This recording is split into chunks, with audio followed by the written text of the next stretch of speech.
안녕하세요. 오늘도 사연살롱을 찾아주셔서 감사합니다. 저는 올해로 결혼 15년 차에 접어든 40대 여성입니다. 그리고 남편과 살면서 최근이 제일 힘들었는데요. 참 아이러니하게도 이젠 돈 좀 벌어서 먹고 살만 하니까 모든 것이 다 스트레스가 되었어요. 예전 돈 없을 때는 그래도 돈만 없을 뿐 식구들끼리 얼굴 붉히지 않고 그럭저럭 잘 살았던 것 같은데 참 이상한 일이 아닐 수 없었죠. 그리고 원래 남의 애는 빨리 크고 다들 아무 문제 없이 잘 먹고 잘 사는 것처럼 보인다고 저만 빼고 다들 무탈하게 잘 사는 것 같아 우울했는데요. 제가 그 사람들보다 무엇이 부족해서 시댁 식구들과 자꾸 사이가 꼬여만 가는 건지 도통 모르겠어서 억울한 게 한이 될 지경이었어요. 저는 정말이지 제가 할 수 있는 최선을 시댁 식구들에게 다 베풀었다고 생각하는데 좋은 것도 계속되면 독이 된다고 누구 말처럼 호의가 계속되니 권리인 줄 알더군요. 물론 이젠 과거형이 되어 호의는커녕 왕래도 하지 않는 남처럼 지내고 있지만 저도 사람인지라 지난 날을 떠올리면 아직까지 마음 깊은 곳에서 울화가 치밀어 오릅니다. 그래서 이렇게나마 제 이야기를 쏟아내고 싶은 마음에 머리털 나고 처음으로 사연을 보내게 되었는데요. 제 이야기 끝까지 들어주시고 여러분들의 의견도 들려주셨으면 좋겠어요. 저는 남편을 지인의 소개로 만나 4년 넘게 연애를 했어요. 남편과 저는 2살 차이로 거의 친구처럼 지냈는데 그렇다 보니 4년이란 시간이 그다지 길게 느껴지지 않았는데요. 서로 나이가 어느 정도 차다 보니 자연스럽게 결혼 이야기가 나왔어요. 그리고 저도 남편도 어떤 고민도 없이 결혼을 한다면 당연히 이 사람이 나의 배우자라고 생각할 정도로 서로 사랑하고 신뢰하고 있었는데 다만 남편 집, 즉 시댁 형편이 워낙에 좋지 않아 그 점이 문제였었죠. 그 당시 시댁은 가난해도 너무 가난했거든요. 얼마나 가난했냐면 옛날 9억 빌라에 그것도 지하 1층, 방 2개, 화장실 1개, 거실이라고 말할 것도 없는 그런 햇볕도 잘 들지 않는 곳에서 내 식구가 살고 있었어요.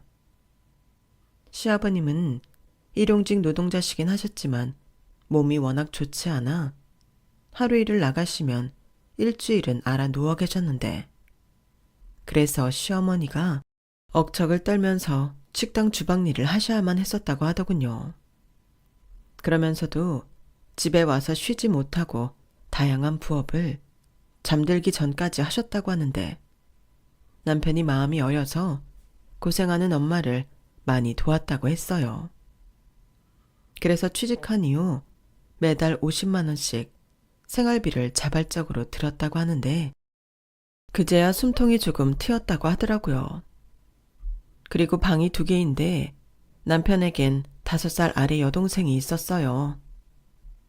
같은 남자 형제라면 괜찮을 수 있겠지만 동생이 여자라 보니 자연스럽게 중학교에 들어가면서 방을 동생에게 뺏기게 되었고 남편은 방이라고 할 것도 없이 거실에서 생활을 할 수밖에 없었다고 하는데 심지어 매달 50만 원씩 집에 주는데도 자기 마음 편히 쉴 공간 하나 만들지 못했다고 했어요.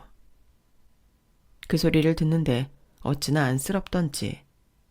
그래서 남편은 고시원을 가더라도 집보다는 낫겠다는 생각에 집을 나왔다고 하더군요.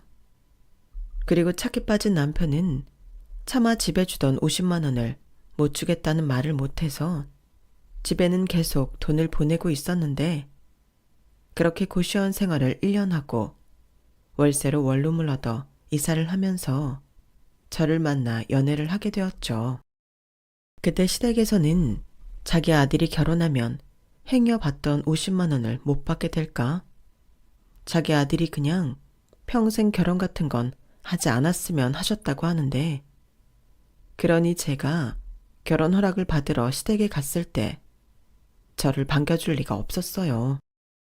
게다가 자기들 상황이 이렇다 보니 아들은 장가를 간다고 해도 집은커녕 뭐 하나 보태줄 돈이 없으셨는데, 그래서 저한테 결혼하고 싶으면 알아서 하라는 듯 이렇게 말씀하셨어요. 자, 너도 눈이 있으니 알겠지만 우리 사는 게 이 꼴 이 모양이다. 그러니 니들이 결혼한다고 해도 우리는 쥐뿔 아무것도 해줄 수 있는 능력이 없어. 그런데도 둘이 결혼하고 싶으면 해라. 대신 우리가 뭐 하나 해주는 게 없으니 나중에 니들한테 우리 모셔라 책임져라 하는 말은 내 하지 않으마. 솔직히 저는 이미 남편한테 들어서 시댁 사정을 얼추 알고 있었어요. 그래서 당연히 시댁에 바라는 것이 없었는데, 면전에서 저런 말을 들으니 뭐랄까 없던 섭섭함도 생기더라고요. 하지만 그때는 남편과 헤어질 마음이 없었기 때문에 좋게 넘어갔어요. 만약 제가 정말로 시댁에 뭔가 바랬다면 결혼을 엎을 수도 있었겠지만, 그게 아니니 그냥 넘어가자 싶었던 거죠. 그리고 그때는 저도 시어머니를 많이 이해하려고 할 때였는데요. 대다수 초보 며느리들이라면 그렇잖아요. 시집을 가면서 처음부터 시어머니랑 척을 지고 싶은 며느리는 없잖아요. 그래서 저도 뭐 그랬던 거죠. 그리고 시어머니가 워낙 사는 게 힘들고 여유가 없으니 저렇게 미리 못 박듯이 말씀을 하시는구나 생각하며 이해하려 애를 썼는데, 그러면서 나름 긍정적으로 생각한 부분도 있었어요. 그건 바로 시부모님께 아무것도 안 받는 대신 나중에 시부모님 노후 걱정을 하지 않아도 된다는 거였죠. 그래서 나름 긍정적으로 다른 사람들은 나중에 걱정할 숙제를 미리 해결했다고 생각하며 남편과 결혼했는데요. 지금 생각하면 제가 정말 순진했던 것 같아요. 그리고 남편을 너무 사랑한 나머지 남편 하나만 보고 결혼을 했는데, 사실 친정에서는 시댁이 너무 형편이 어려우니 결혼은 하지 말라고 하셨거든요. 그래서 차마 시댁이 어려워서 아무것도 못 받으니 신혼집 구하게 돈 좀 보태달라는 말을 하지 못했는데요. 그래서 저희 두 사람의 신혼집은 남편이 살던 원룸에서 시작했었죠.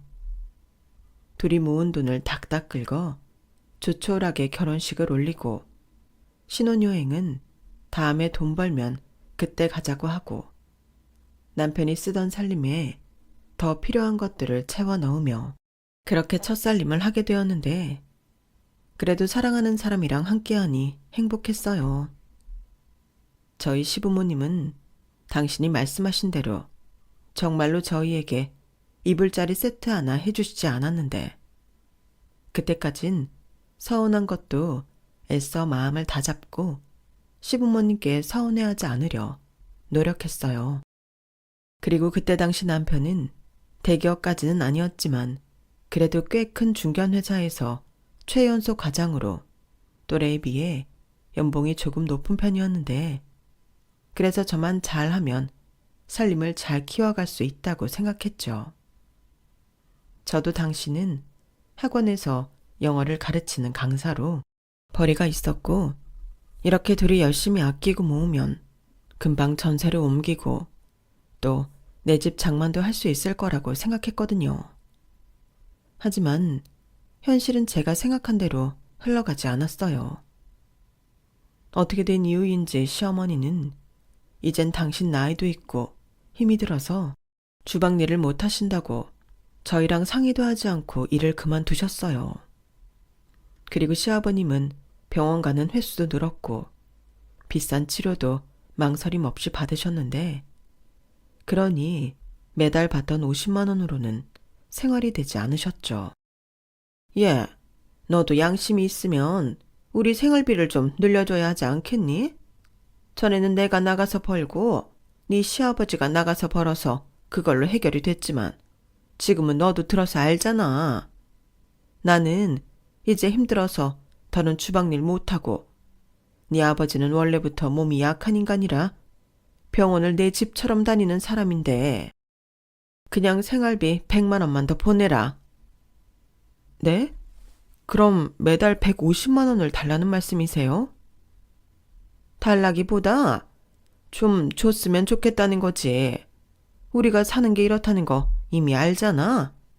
그리고 만약에 더 큰 돈 나갈 일 있으면 그때는 니들이 알아서 좀 도와주고. 어머니, 이러시면 전에 저한테 하신 말씀이랑 좀 다른 것 같은데? 그때는 저희 결혼할 때 아무것도 못 해줬으니 책임지라는 말 안 하신다고 하셨잖아요. 그래. 내가 언제 너한테 우리 책임지라고 하든?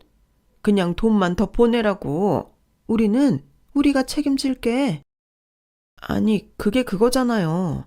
저희 돈으로 온전히 다 해결하면 저희가 모시는 거랑 뭐가 달라요? 뭐야? 그래서 너는 당장 벌이도 없는 우리한테 돈을 못 주겠다는 거니? 너 우리 사정 다 알고 내 아들이랑 결혼했잖아. 그리고 니들은 둘이 버는데 그가 조금 해준다고 밥을 굶니? 참말 말고 이번 달부터 150만 원씩 보내라. 아니면 그냥 여기 다 정리하고 니네 집에 들어가는 수가 있어. 나 참. 저 전화를 받았을 때는 뭔가 뒤통수를 3개 얻어맞은 기분이 들었어요.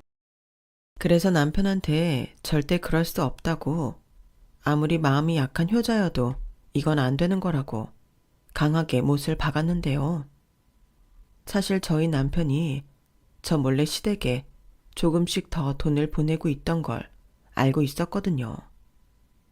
그러니 돈을 벌어도 줄줄 세기만 할 뿐 모이지 않았는데 범인은 예상한 그대로였어요. 그리고 제가 하도 반대를 하니 150만 원에서 100만 원으로 줄이기로 합의를 봤는데 제 입장에서는 그것도 성에는 차지 않았는데요. 하지만 남편 입장을 생각해 그것도 어렵게 넘어갔죠.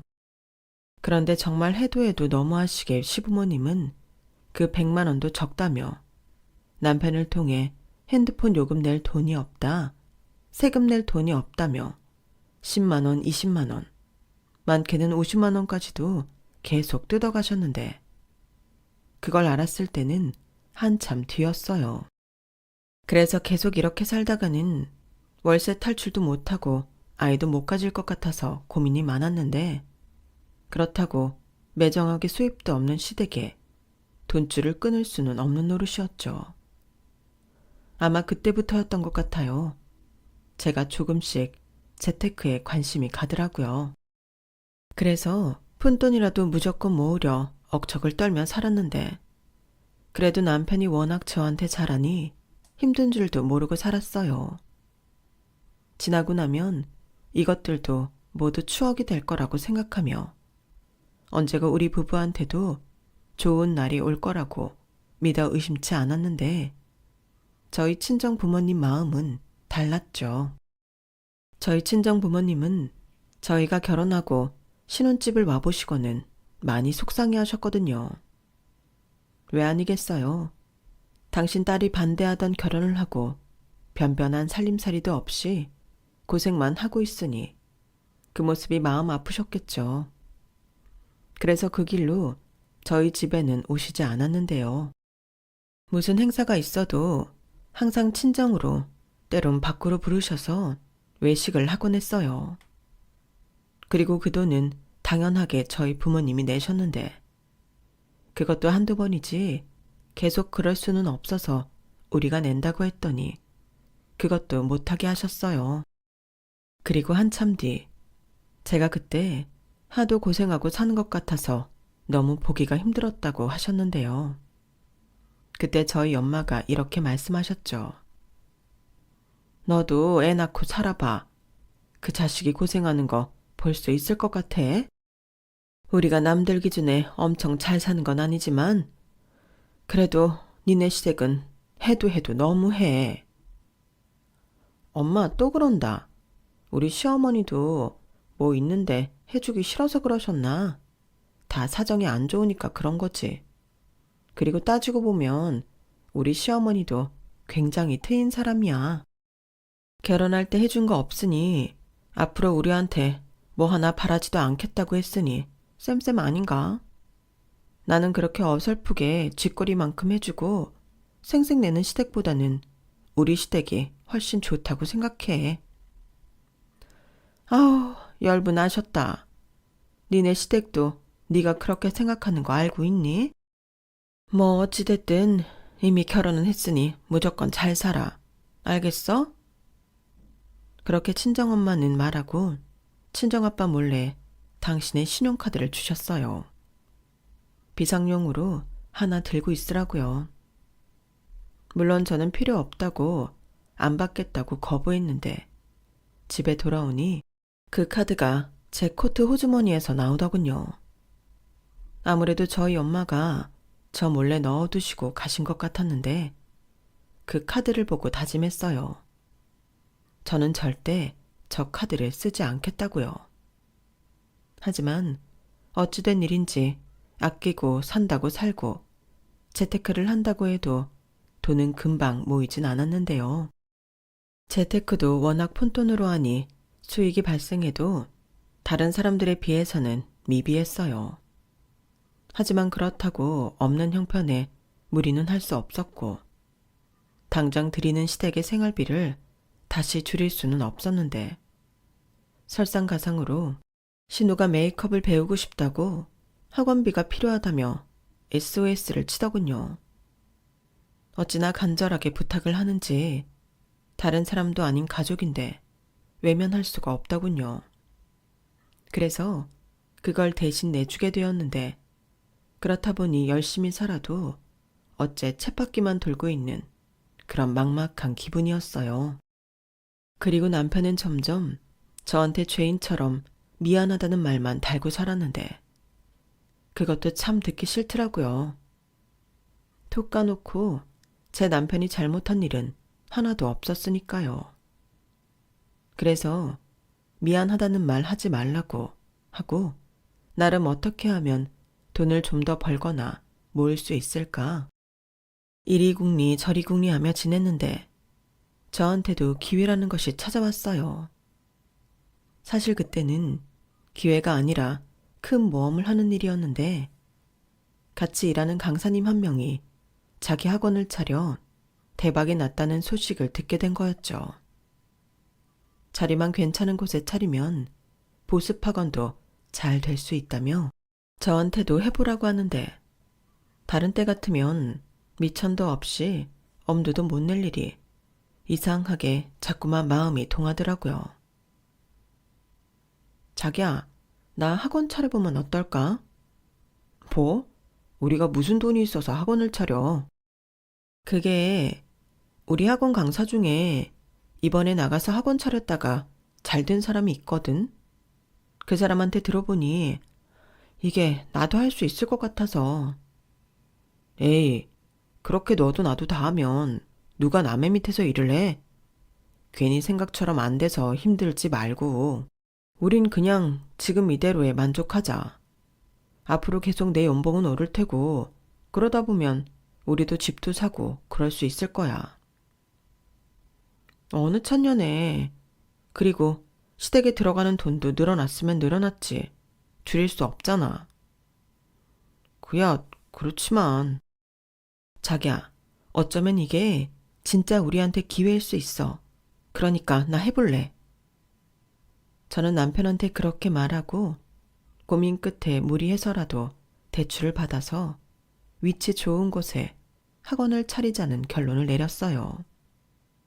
하지만 남편은 여전히 너무 큰 모험이라며 하지 말라고 저를 말렸는데 저는 이미 그거 아니면 답이 없다고 생각했죠.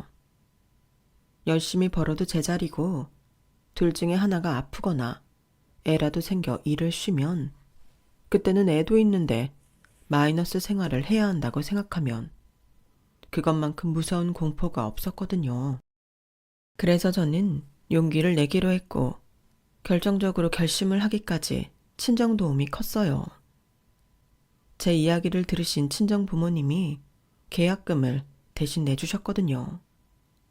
그렇다고 저희 친정이 엄청 잘 사는 건 아니었는데 자식이 잘 되길 바라는 마음에 저희 부모님도 큰 결심을 하시고 있는 돈을 모두 내어주신 거였어요. 그러니 얼마나 미안하고 고맙던지 저는 나중에 이자까지 톡톡히 쳐서 갚겠다고 약속을 했는데 일단 그 부분은 남편한테는 비밀로 하기로 했었죠. 친정이 돈까지 빌려서 학원을 차린다고 하면 원래도 싫어하는데 더 싫어할 것이 분명했으니까요. 그래서 더 이를 악물고 발품 팔고 정보를 모아서 저희 집과는 제법 거리가 있긴 했지만 당시 막 생긴 신도시에 발빠르게 들어갔어요. 주변에서는 아직 상권이 형성되기 전이라 편의점 같은 거나 차리지 뭐하러 학원을 차리냐며 망할 거라는 소리까지 들었는데 신축 아파트 입주들이 시작되면서 제 학원으로 아이들이 하루가 다르게 몰려들었어요. 워낙 주변에 대단지 아파트가 계속 생기니 원생이 계속 늘더라고요. 그러면서 제 학원은 빠르게 자리를 잡게 되었고 학원을 차릴 당시엔 저 혼자 아이들을 가르쳤지만 나중엔 절대 그걸로는 되지 않아서 선생님 2명을 뽑아 수업을 진행하게 되었는데 제가 원래 사람을 뽑을 때 많이 깐깐한 편이라 상황이 급했음에도 신경을 많이 써서 선생님을 뽑았더니 그 점이 저에게 톡톡히 효자 노릇을 하더군요. 선생님들 성향도 다행히 저랑 잘 맞았고 지금까지도 함께하고 있는데 학부모님들이 저와 저희 선생님을 신뢰하면서 좋다고 하시니 원생들의 소개로 더 많이 들어왔어요. 그러니 저도 계속 선생님을 뽑으며 밀려 들어오는 아이들을 잡으려 눈코 뜰 새 없이 바쁘게 살았는데 그렇다 보니 학원 월세와 선생님들 월급을 주고도 많은 수입이 생기더군요. 정말 이런 말을 쓸 날이 있을 줄 몰랐는데 시간이 없어서 돈을 못 쓰는 지경에 이르렀어요. 그리고 남편은 학원이라는 게 언제 또 애들이 우르르 빠질지 모른다며 자기라도 안정적인 직장을 다니겠다고 했는데 그것도 저에겐 든든한 보험이 되어 주었어요. 그리고 부모님에게 빌렸던 계약금은 1년도 되지 않아서 이자까지 쳐서 갚아드렸는데 제가 돈을 갚은 것보다 학원이 잘 된다는 사실에 저희 부모님은 뛸 듯이 기뻐하셨고 자영업이라는 게 앞으로를 모르니 돈 헤프게 쓰지 말고 적금이든 투자든 안전하게 돈을 굴릴 수 있도록 돈 공부를 하라며 조언까지 해주셨는데요. 정말로 친정 부모님이 말씀하신 대로 그 뒤로 얼마 지나지 않아 제 학원이 잘 된다는 소문이 퍼지면서 주변에서 다른 기타 등등의 학원들이 생겨났어요. 그러니 맥스를 찍었던 수입도 점점 줄기 시작했는데 친정 부모님 말씀처럼 가지고 있는 돈을 굴려야겠다는 생각이 들더군요. 하지만 하루아침에 돈을 굴릴 수 있는 방법이란 찾기가 힘들었고 그저 생각만 하면서 아이들 교육에 최선을 다했는데요. 제가 할 수 있는 게 일단은 그것밖에 없었어요. 그러니 점점 줄던 수입도 어느 정도 선에선 내려가지 않고 오르락 내리락 하면서 그 수준을 유지했는데 그것만 해도 전에 비하면 비교도 되지 않을 만큼 큰 수입이었기 때문에 저는 저를 믿고 또 저희 선생님을 믿고 아이들을 보내주신 학부모님께 감사할 따름이었죠. 저는 그렇게 학원을 운영하며 3년 만에 꿈에 그리던 내 집을 장만할 수 있었어요. 학부모님과 친해지니 그곳 신도시 부동산에 대한 정보도 종종 들을 수 있었는데 제가 집을 사려고 한다는 소식을 들은 학부모님이 집을 소개해 주셨죠. 그 집은 누군가 뜻하지 않게 해약한 세대였는데 대단지 아파트 탑층으로 탁 트인 전망이 일단 제 마음을 사로잡았어요. 워낙 높은 분양가라 다른 사람들도 망설이고 있던 집이었는데 일단 집이 너무 마음에 들어서 그 집을 제가 매입하기로 했죠. 물론 대출을 조금 받아야 하긴 했지만 미래 가치를 생각했을 때 절대 손해볼 것이 아니라는 확신에 저는 과감하게 진행했어요. 그 결과 그 집은 제가 생각한 것 이상으로 값이 점점 올랐는데 2년도 되지 않아서 2배 가까이 오르더라고요. 아, 이래서 신도시 하는구나 새삼 느꼈는데 나중엔 그 집을 팔아 다른 곳으로 이사를 하면서 차익으로 저는 점점 부동산에 투자를 하게 되었어요. 그리고 시간이 지남에 따라 어느덧 저는 남들 못지않게 잘 살게 되었는데요. 비록 아직 아이는 없었지만 이젠 돈도 여유가 있고 내 집도 마련했다고 생각하니 이젠 정말 남편과 행복하게 살 일만 남았다 하는 생각만 들더라고요. 그러면서 저희만 잘 먹고 잘 살 수 없으니 시댁 생활비도 넉넉히 챙겨드리고 신우 뒷바라지도 더 통 크게 하게 되었는데요.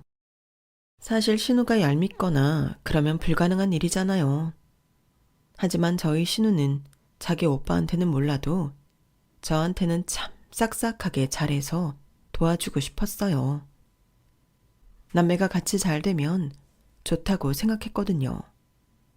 그리고 저희 신우도 제가 힘들 때 학원비를 대신 내준 게 많이 고마웠는지 제가 학원이 잘 되기 전부터 간식도 사들고 오고 어디서 예뻐서 샀다며 머리끈이나 슬리퍼 같은 것도 사오는데 여동생이 없던 저라 그런지 그런 아기자기한 신우의 마음이 예쁘더라고요. 처음에는 자기 오빠한테 방도 뺐고 미안한 것도 모르는 약간 못된 여동생인 줄 알았는데 꼭 그렇지만도 않아서 나름 다행이라고 생각했어요. 사실 신우가 미운 짓 하는 집도 많잖아요. 그런 거에 비하면 저는 참 다행이라고 생각했는데 다 좋을 순 없다고 문제가 생기긴 했어요. 시부모님, 특히 시어머님이 제가 수입이 늘어나자 점점 날로 드시고 싶어 하셨거든요. 그럴 때마다 남편이 중간에서 잘 컨트롤 하긴 했는데 그래도 싫은 건 싫은 거였죠. 그러다 제가 재건축 이야기가 나오고 있는 동네에 허름하긴 했지만 27평 아파트를 매매하게 되었어요. 잘만 가지고 있다가 재건축되어 팔면 그 수익을 얻을 수 있었는데 당장도 월세나 전세를 내주고 세를 주면 매달 수입을 바랄 수 있는 곳이었어요. 그러다 시부모님 생각이 났고 여전히 햇볕도 잘 들어오지 않는 빌라 지하에 살고 계셨기에 이참에 여기서 살게 해드리면 어떨까 했는데요. 남편이 너무 좋아하더군요. 그래서 월세 받을 생각도 없고 그 집 팔아서 비상금으로 갖고 계시고 그냥 여기서 재건축하기 전까지 사셔라 했는데 그때는 시어머님이 제 손을 잡고 눈물까지 보이셨어요. 그리고 평상시 무뚝뚝했던 시아버님도 고맙다고 하셨는데요. 예, 네가 진짜 우리한테 은인이다. 나는 내 평생 아파트는 못 살고 죽을 줄 알았어. 세상에, 이렇게 해도 잘 들고 냄새도 안 나는 곳에서 살 수 있다니. 이게 꿈이니 생시니? 고맙다. 정말 고마워. 내가 진짜 앞으로는 너한테 잘할게. 그래 아가야, 우리가 해준 것도 없는데 이렇게 네 덕을 보는구나. 고맙다. 고마워. 저는 시부모님께 저 말을 듣고 저도 가족이라고 참 뿌듯하고 좋았어요. 비록 허름한 아파트였지만 기뻐하시는 시부모님을 보니 저야말로 몸둘 바를 몰랐는데요. 사실 저는 시부모님이 싫다고 하실 줄 알았거든요. 너희는 좋은 데 살면서 이딴 곳에 살라고 하냐며 싫다고 하실 수도 있다고 생각했고 만약 정말로 그렇게 나오신다면 그때는 그냥 계속 살던 곳에서 사시라고 할 생각이었는데 저렇게 눈물까지 보이시니 재건축이 되면 그냥 그 집을 드릴까 하는 마음도 있었어요. 솔직히 저희 친정에는 제가 감사한 마음이 커서 이번에 이사 가시는데 제가 돈을 제법 많이 보태드렸거든요. 그러니 아무래도 남편이 뭐라고 하진 않았지만 양가 비슷하게 도와드리면 좋겠다고 생각을 가지고 있었는데 고맙다던 시어머니는 점점 저한테 바라는 게 많아졌어요. 앞에서 말한 대로 호의가 계속되니 권리인 줄 아시더라고요. 그래서 예전처럼 생활비 150만 원 외에는 드릴 수 없다고 저는 저대로 선을 분명하게 그었는데 안 그러면 제가 너무 시어머니한테 시달릴 것 같았거든요. 그러던 중 저는 바라던 임신을 하게 되었어요. 이젠 학원도 제가 없어도 잘 굴러갈 수 있게 자리가 잡혔고 아이 키우고 살 수 있는 집도 생기니 때를 기다렸다는 듯 아이가 찾아오더라고요. 얼마나 기쁘던지 임신 테스트기에 나타난 두 줄을 보고 무슨 로또에 당첨된 사람처럼 소리를 질렀다니까요. 그리고 10달을 꼬박 채우고 지금의 딸아이를 출산했죠. 시댁에서는 은근 첫째로 아들을 바라셨지만 저희 부부는 딸이라 더 좋았어요. 남편이 평상시에 딸을 갖고 싶어 했거든요. 그래서 딸아이를 낳자 회식도 마다하고 칼퇴근해서 하루 종일 딸애랑 노는 딸 바보가 되었는데 남들은 서운하지 않냐고 했지만 저는 반대로 그 모습을 보는 게 행복이었어요. 사랑하는 남편과 눈에 넣어도 아프지 않을 예쁜 딸아이가 있으니 이젠 정말 제가 세상의 전부를 가진 기분이 들었거든요.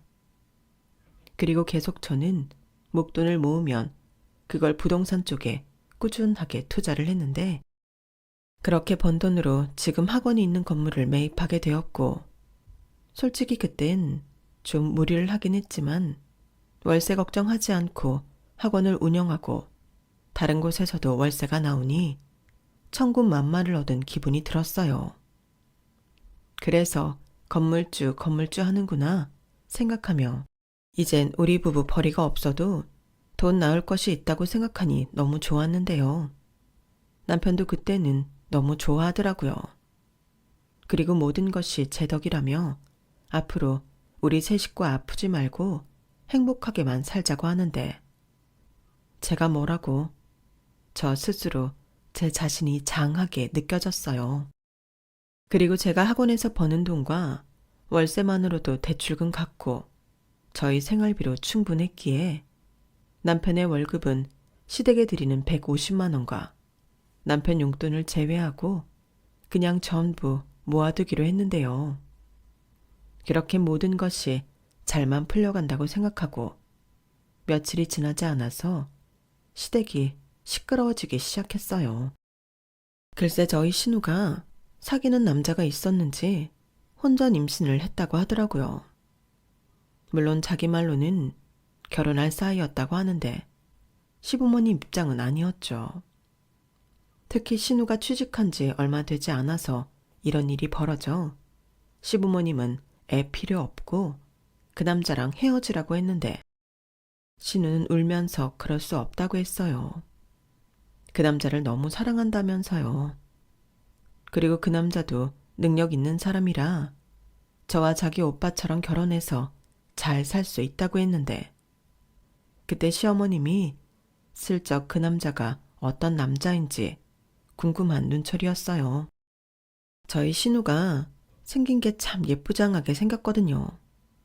그래서 따라다니는 영양가 없는 남자들이 참 많았다고 했는데 신우는 그런 남자들이랑은 다른 사람이라며 만나보고 이야기하라고 했는데 신우는 어쩐지 자신 있는 얼굴이었어요. 그러니 시부모님도 살짝 기대하며 그 남자를 만나러 나가셨고 돌아오셨을 땐 얼굴 한가득 한바구음을 짓고 돌아오셨는데 알고 보니 신우와 만나는 남자가 집도 좀 살고 남편 직업도 공무원으로 나쁘지 않다고 하더라고요. 다만 예비 사돈네에서 혼수로 바라는 게 좀 많은 것 같았는데, 그러니 남편을 붙잡고 그 이야기를 한 모양이었어요. 저한테는 씨알도 먹히지 않을 것 같으니 마음 약한 당신 아들을 붙잡고 이야기하신 거죠. 그리고 남편은 머마려운 강아지 마냥 제 눈치를 보기 시작했는데 뻔할 뻔짜였어요. 돈 얘기를 하고 싶은 거였죠. 하지만 저는 일부러 남편이 먼저 이야기하기 전까지 아무 말도 하지 않았는데요. 저도 신우에 대해 나쁜 마음은 없지만 시어머님이 저희한테 당신 딸 시집 보낼 혼수비까지 떠넘기는 게 너무 싫었어요. 분명 그 빌라 판 돈이 있으실 텐데 당신 돈은 손에 꼭 쥐고 저희 돈만 탐내시는 게 너무 싫더라고요. 하지만 남편은 저기 있잖아. 어려운 얘기긴 한데 나 남이 시집 가는데 좀 도와주고 싶어. 우리도 힘들게 시작하긴 했지만 남이는 홀몸도 아니고 시댁에서 노골적으로 바라는 게 많다고 하니 마음고생이 많을 것 같아. 자기도 남이 많이 이뻐하잖아. 그러니까 이번 한 번만 남이 좀 도와주자. 이왕 시집 가는 거 시댁 눈치 안 보고 애기 낳고 잘 살 수 있게 해주고 싶어. 이건 우리 부모님이 시켜서 그런 게 아니라 내 진심이야. 라고 말하며 저한테 정말로 부탁을 했는데요.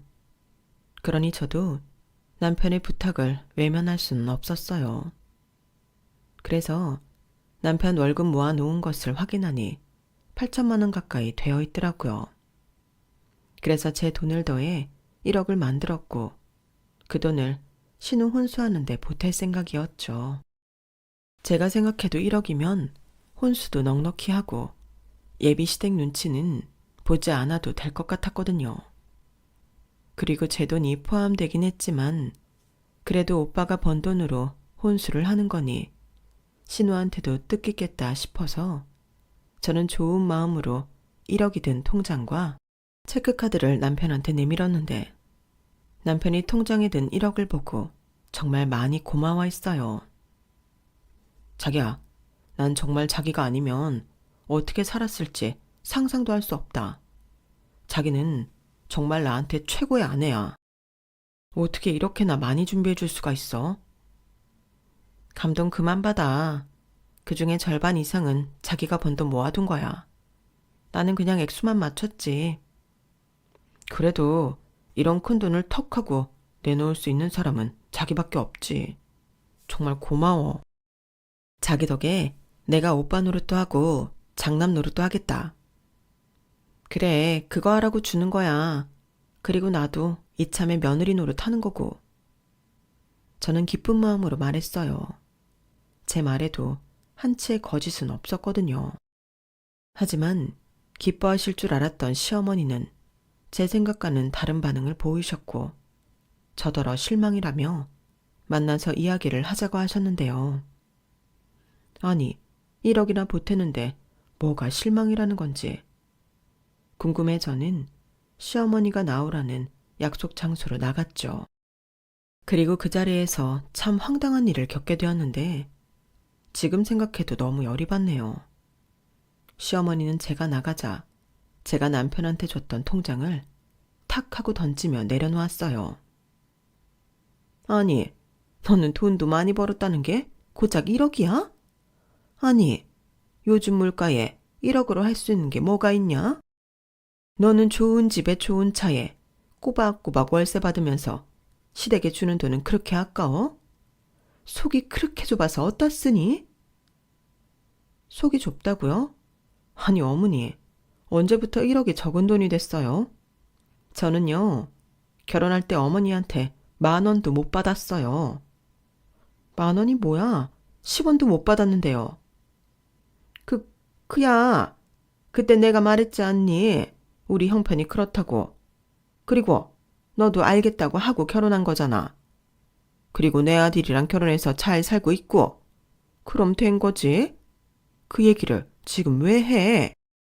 나는 지금 현재 이야기를 하자는 거야. 너 지금 잘 벌잖아. 그럼 적어도 신혼집 하는데 절반 정도는 네가 보태야지. 네?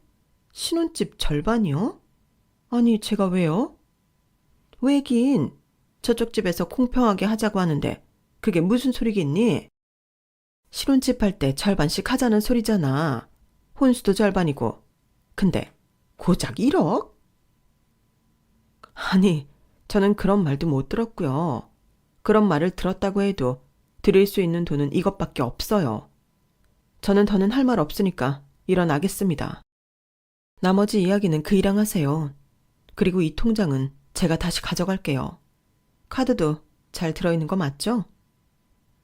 저는 시어머니에게 그렇게 말하고 1억이 든 통장과 카드를 챙겨서 나왔어요.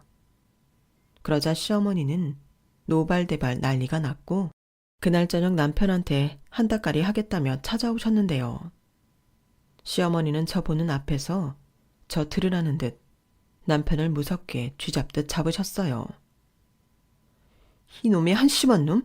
네가 그러고도 우리 집 장남이고 오빠야? 마누라가 돈 좀 번다고 이렇게 시댁을 무시하는데 너는 어떻게 가만히 있을 수 있어? 하나밖에 없는 지 동생 돈 때문에 파혼당하면 참 좋겠다. 뱃속에는 네 조카도 있는데 너는 네 동생한테 미안하지도 않아? 넌 왜 아무 말도 없어? 굴먹은 벙어리냐? 네 마누라 눈치 보느라 말도 못하는 거야 뭐야? 엄마, 그런 게 아니고요. 제가 지금 너무 당황해서 그래요. 도대체 얼마를 바라시는 건데요? 아니, 이 사람한테 결혼 전에는 아무것도 안 바란다고 했잖아요.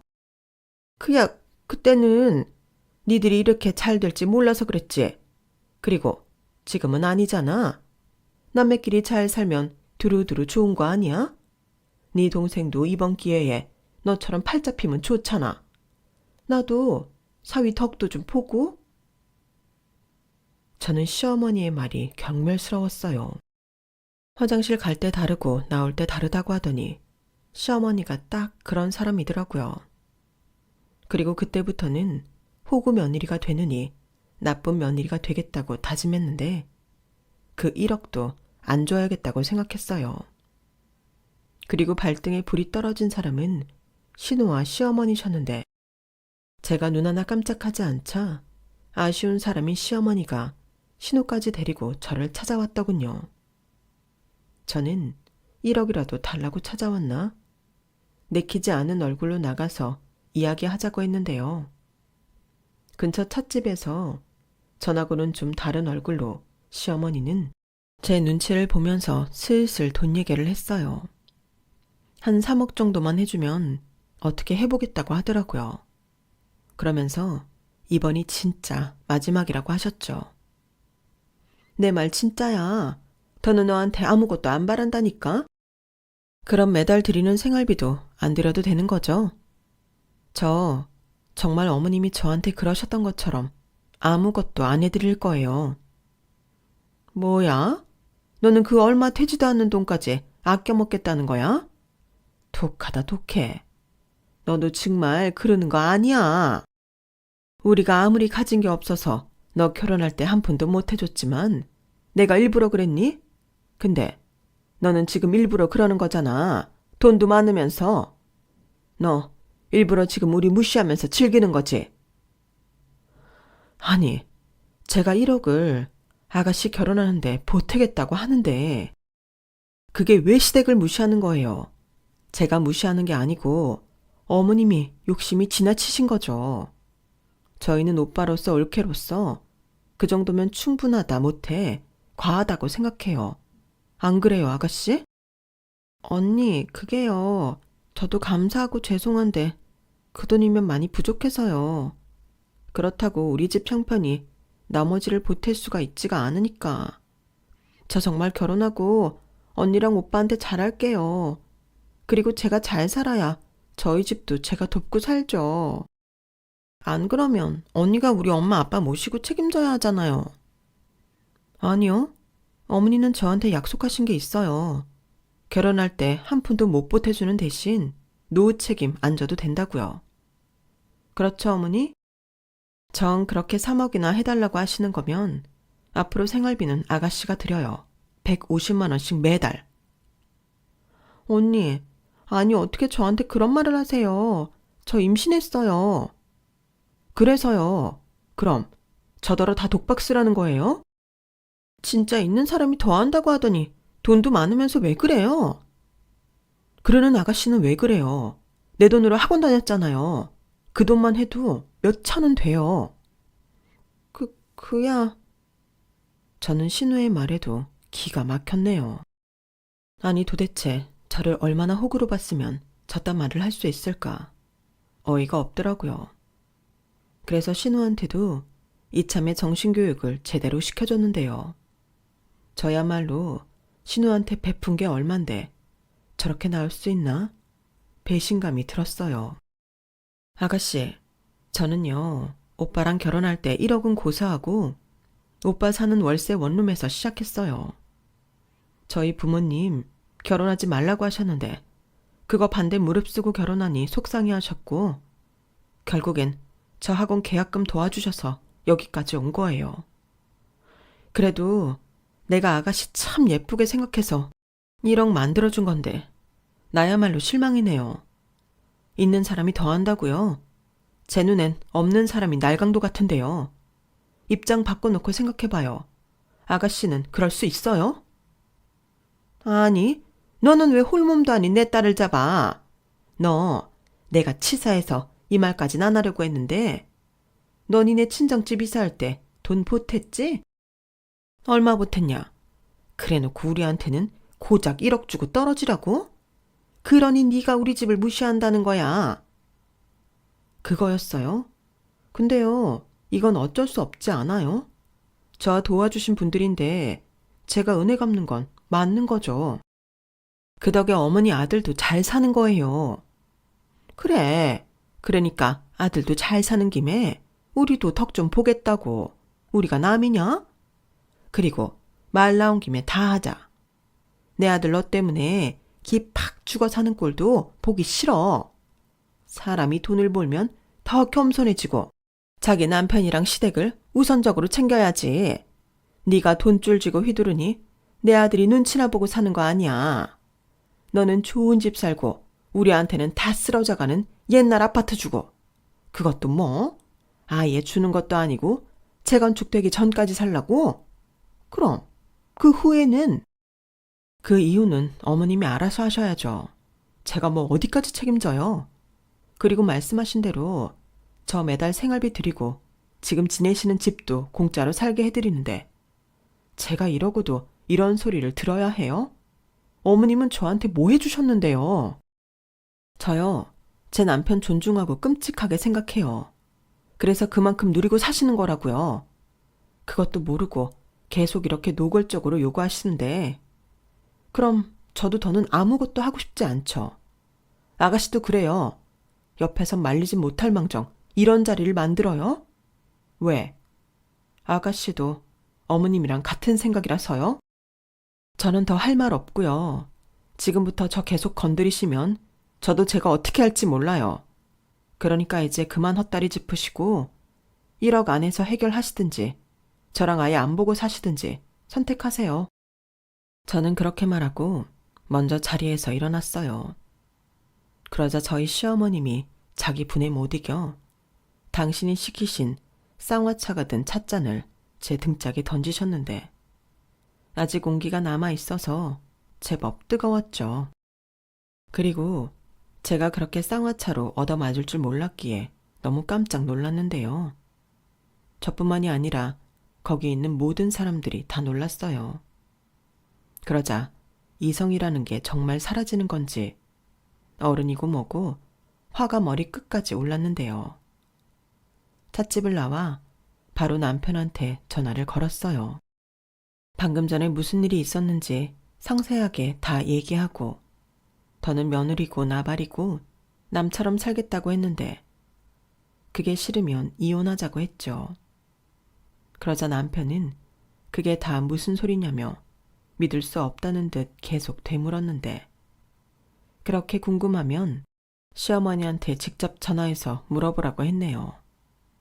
그 말을 하면서도 목소리며 손이며 어찌나 달달달 떨리는지 살면서 그런 수치스러움은 처음이었어요. 그리고 사태 파악이 끝난 남편은 전화해서 저한테 다친 데는 없냐고 물으며 지금부터는 저 하고 싶은 대로 하라고 했는데요. 저는 그 말을 듣고 당장 부동산에 전화해서 시부모님이 살고 계신 제 명의의 아파트에 세를 놓겠다고 했죠. 가능한 빨리 전세든 월세든 상관없으니 맞춰달라고 했는데 시세보다 싸게 해도 된다고 하니 부동산에서는 좋다고 화색을 띠더군요.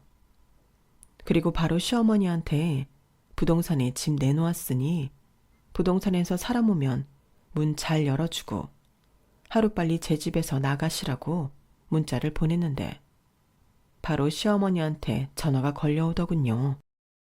물론 받지 않았죠. 시어머니랑 통화할 이유가 저한테는 없었거든요. 그러자 문자 폭탄이 날아오는데 시어머니는 뭐 하는 짓이냐며 나이 든 노모를 밖으로 내쫓는 거냐며 흥분하셨는지 오타가 난무했는데 저는 그러거나 말거나 했어요. 솔직히 시부모님도 예전처럼 돈 벌려고 마음 먹으면 충분히 버실 수 있는 나이셨어요. 두 분 다 50대 후반이셨거든요. 물론 저보다는 연세가 있으셨기에 자식된 입장에서 나가서 돈 벌라는 말은 하지 않았지만 날로 많아지는 그 욕심을 제가 감당할 수는 없었죠. 그리고 남편 역시도 그런 제 생각엔 동의했는데요. 저는 시어머니한테 이렇게 답장했어요. 더는 물주 노릇은 하지 않겠다고요. 필요하시면 예전처럼 손수 벌어서 쓰시라고 하면서 지금까지 살았던 월세는 안 받을 테니 하루빨리 제 집에서 나가시라고요.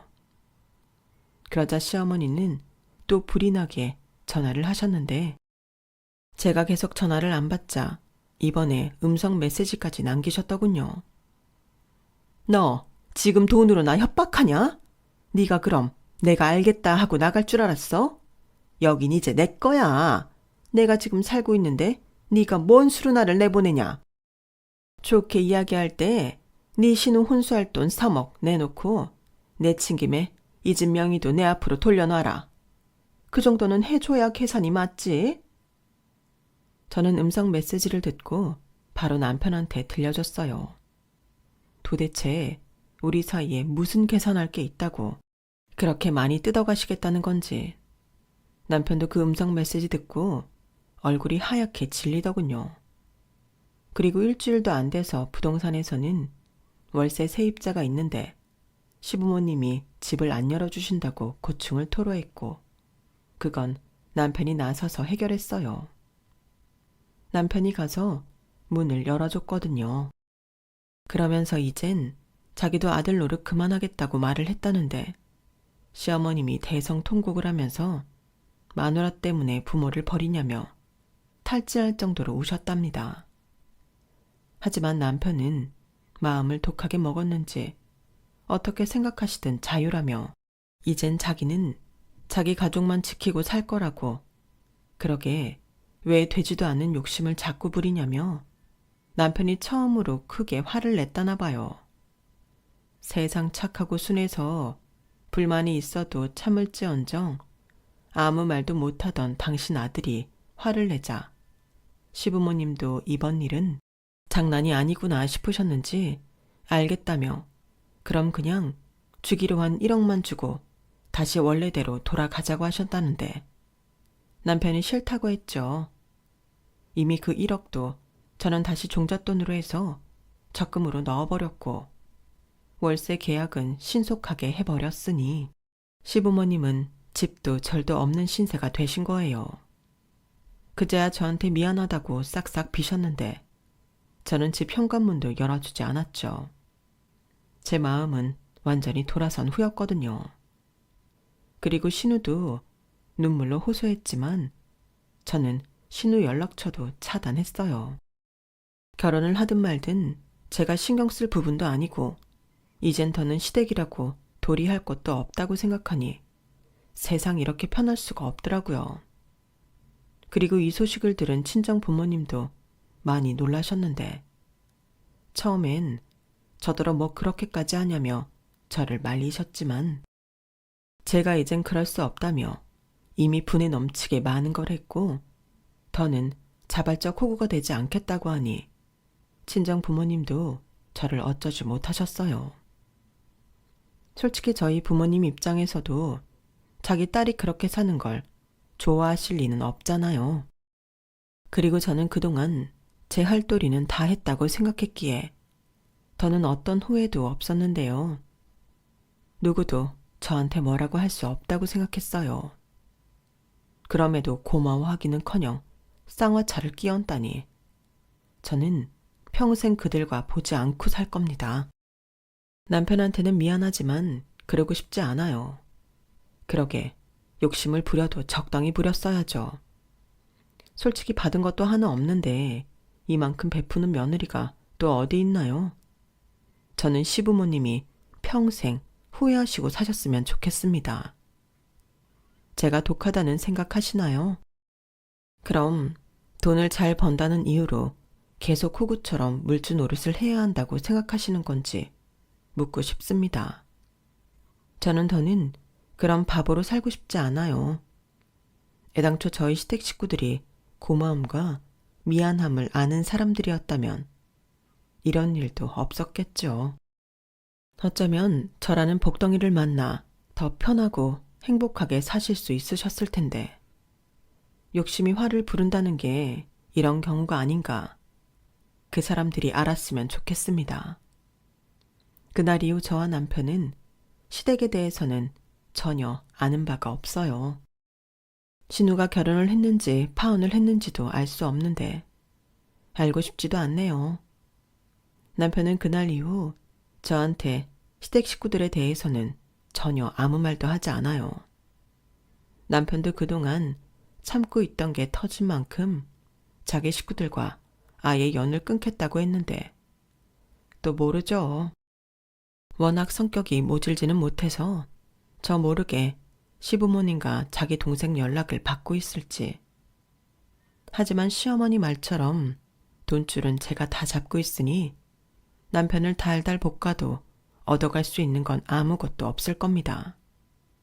아니, 이번엔 착한 남편도 제대로 연을 끊었으면 좋겠네요. 이렇게 저는 시댁과는 완전히 연을 끊고 열심히 또 행복하게 살고 있습니다. 가끔 쌍화차 찻잔으로 얻어맞은 등짝이 콕콕 쑤실 때가 있는데 그럴 때마다 제가 한 결정을 잘했다고 생각해요. 그리고 앞으로도 저는 후회하고 싶지 않은데요. 그러기 위해서라도 더 열심히 살려고요. 그래야 그 사람들도 더 배가 아플 테니까요. 그러게 가만히 있던 저를 왜 건드려서 이런 일을 만드셨는지. 다 자업자득이죠. 제 이야기는 여기까지예요. 제 사연 어떻게 들으셨는지, 여러분들은 어떤 생각을 하셨는지 궁금한데요. 이왕이면 잘했다는 말을 듣고 싶어요. 저도 정말 한다고 했거든요. 그런 제 마음이 잘 전달되었길 바라면서 저는 이만 마치겠습니다. 지금까지 제 사연 들어주셔서 너무 감사드리고요. 다가오는 따뜻한 날처럼 여러분들 인생도 내내 꽃피는 봄이었으면 좋겠습니다. 그럼 안녕히 계세요. 여러분, 사연 댓글에 응원과 현명한 조언 부탁드려요. 좋아요와 구독은 저에게 큰 힘이 됩니다. 오늘도 좋은 일 가득하세요.